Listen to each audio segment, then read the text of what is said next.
साथियों, पिछले काफ़ी समय से ढेला, पटरानी, सामलदेव, सिमलखलिया क्षेत्र में बाघ के द्वारा काफ़ी आतंक मचाया गया है। जान माल का काफ़ी नुकसान हुआ है। कई व्यक्तियों को टाइगर के द्वारा, बाघ के द्वारा मारा जा चुका है और जानवरों को भी मारा गया है। क्षेत्र के लोग काफ़ी डरे हुए हैं, आतंकित हैं और साथ ही साथ आक्रोशित भी हैं। बार बार धरना प्रदर्शन, रोड जाम जैसी घटनाएं आपको देखने में आ रही होंगी। सोशल मीडिया के माध्यम से, प्रिंट मीडिया के माध्यम से या टेलीविज़न के माध्यम से भी आपको इस बारे में जानकारी मिलती रह रही होगी। कल ऐसी ही एक डरावनी और रोमांचक, दोनों प्रकार की कह सकते हैं, घटनाएं हमारे ढेला क्षेत्र में भी हुई है, ढेला गांव में भी हुई है। कक्षा 11 का छात्र विशाल बिष्ट, उसके घर में मध्य रात्रि को लगभग 2 बजे के आसपास एक टाइगर आ गया, बाघ आ गया और उसके गुर्राने की आवाज़ से, उसके आने की आहट को वह अन्य वन्य जंतुओं के द्वारा पहचाना गया। लंगूरों ने ज़ोर ज़ोर से चिल्लाना शुरू किया। लंगूरों के चिल्लाने की आवाज़ सुन करके विशाल बिष्ट के माता पिता जाग गए, क्योंकि ग्रामीण क्षेत्र के लोग हैं, उन्हें जानवरों के बारे में, वन्य जानवरों की हरकतों के बारे में काफ़ी जानकारी रहती है। तो लंगूरों की आवाज़ से ही वो समझ गए कि कोई ना कोई जानवर आया हुआ है। और जब वो बाहर आए, उन्होंने देखा तो उनके आहते में एक टाइगर था। अब ये टाइगर कौन था जो आजकल नरभक्षी बना हुआ है, जानवरों को और मानव को नुकसान कर रहा है, वही था या कोई अन्य था, ये तो बात की बात है। लेकिन उनके द्वारा शोर किया गया, लोगों को इकट्ठा किया गया, वन विभाग के संबंधित कर्मचारियों को बुलाया गया और हल्ला गुल्ला करके, आवाज़ करके उसे वहाँ से भगाया गया। इस संबंध में मैंने विशाल बिष्ट से एक बात की है, जिसे आप सुनेंगे। साथियों, मेरे साथ इस वक्त हैं विशाल बिष्ट, जो कि कक्षा 11 में मेरे ही विद्यालय में पढ़ते हैं। कल इनके घर पर एक बहुत रोमांचक घटना हुई है और वो घटना क्या है, इस बारे में स्वयं विशाल बिष्ट अपने मुंह से आपको बताएंगे। ध्यान से सुनिए। मेरा नाम विशाल बिष्ट है। मैं क्लास 11th में JIC ढेला में पढ़ता हूँ। कल रात को हमारे घर टाइगर आया था, करीब रात के 2 बजे। उसके बाद जब वो अंदर आया था, लंगूरों की आवाज़ आ रही थी, इतने तेज की वो चिल्ला रहे थे। फिर उसके बाद वो जब अंदर आया तो तब मेरी मम्मी पापा ने उसे देखा। फिर उसके बाद मेरी मम्मी पापा ने आगे गांव की तरफ को दौड़ लगाई। फिर उसके बाद वहाँ से काफ़ी लोग आए, फिर उन्होंने उसे भगाने की कोशिश करी, लेकिन वो भागा नहीं।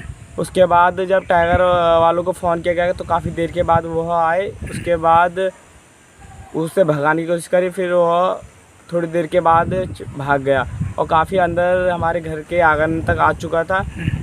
और उसके बाद मेरी मम्मी पापा को यह हो रही थी कि हम बाहर ना आ जाएं, इससे हमें भी मुश्किल पड़ सकती थी। तो जब फॉरेस्ट वाले आए तो क्या कुछ लाए थे पकड़ने के लिए? बंदूक लेके आए थे वो। अच्छा। और कहते अपनी गाड़ी में सायरन की आवाज़ से उसे भगाने की कोशिश करें। अच्छा, उन्होंने उसे भगाने के लिए गोली वगैरह भी चलाई या केवल सायरन की आवाज़ की? खाली सायरन की आवाज़ करी। अच्छा। और काफ़ी भीड़ इकट्ठा हो गई होगी? हाँ, रात को काफ़ी भीड़ इकट्ठा हो गई थी। वह तार को नाक के जंप लगा के आया था अंदर। अच्छा। और तुझे कब पता चला? मुझे रात को 2 बजे के बाद जब मम्मी पापा घर आए तो तब जाके पता चला। हाँ। और तुम कितने भाई बहन हो? हम 2 भाई और 1 बहन। दूसरा भाई और बहन कौन सी क्लास में पढ़ते हैं? बड़ी बहन कॉलेज करती है और अच्छा। छोटा भाई यहीं JIC ढेला में 8वीं में पढ़ता है। अच्छा, तो तुम लोग तीनों को पता नहीं चल पाया? हम तीनों को पता नहीं चल पाया क्योंकि हम अंदर थे। अच्छा। मेरा नाम दीपक बिष्ट, मेरे भाई का नाम विशाल बिष्ट है, वो 11 में पढ़ता है और मैं उसका छोटा भाई दीपक हूँ और मैं 8 में पढ़ता हूँ। हमारे घर में कल शेर आया था, वो 2 बजे आया था और उसके बाद मम्मी कोहरे में थी, कोहरा कर रही थी। मैं और मेरे भाई हम अंदर सो रखे थे। फिर वो आया और गाय के गोद के यहाँ पे घूमा हुआ, 1-2 घंटे घूमा। घूमने के बाद उन्होंने देखा, मम्मी और डर के मारे चाची के वहाँ को भाग गए।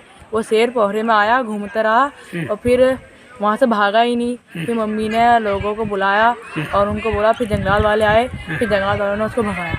अच्छा, और तुमको कब पता चला? मेरे को पता चला जब मम्मी आई 4 बजे, तब पता चला। अच्छा, सुबह 4 बजे पता चला। हाँ। अच्छा, सुबह 2 बजे से 4 बजे तक तुम्हारे आंगन में था वो शेर? नहीं, वो गोट के सामने ही था। अच्छा, गोड के सामने, मतलब घर के आसपास ही था। हाँ। चलो चलो, तो डर कितनी लग रही है अब? डर थोड़ा बहुत लग ही रही है। थोड़ा बहुत लग रही है, ज़्यादा लग रही है? थोड़ा बहुत ही लग रही कि मैंने अपने आंखों के सामने नहीं देखा ना। अच्छा, अपने आंखों से तुमने नहीं देखा इसलिए डर कम लग रहा है। यस। ठीक है। तो साथियों, जैसा कि आपने विशाल बिष्ट के मुंह से स्वयं सुना कि कल रात उनके घर बाघ आ गया था, और ये इस घटना इस बात को बताती है कि ढेला पठानी क्षेत्र में बाघ का आतंक किस कदर मचा हुआ है, और लोगों के जान माल, उनके पशुओं की जान माल की, उनका जीवन काफ़ी खतरे में है। और प्रशासन को चाहिए कि उस बारे में ज़रा जागरूकता रखें, और शीघ्रातिशीघ्र इस बाघ को पकड़ने के लिए, हो सकता है ये वही बाघ हो या कोई दूसरा बाघ हो, क्योंकि पिछले दिनों से इस क्षेत्र में बाघ की आवाजाही काफ़ी ज़्यादा हुई है और लोगों में असुरक्षा की भावना है। वन क्षेत्र में जाने पर बाघ का हमला होना स्वाभाविक घटना मानी जा सकती है, लेकिन रिहायशी इलाकों में, गांव में, घर के आंगन में बाघ का घुस आना वाकई में बहुत बड़ी समस्या है, बहुत बड़ी चिंता की बात है। और कॉर्पोरेट प्रशासन को चाहिए, स्थानीय प्रशासन को चाहिए कि इस बारे में शीघ्रातिशीघ्र कदम उठाए। धन्यवाद।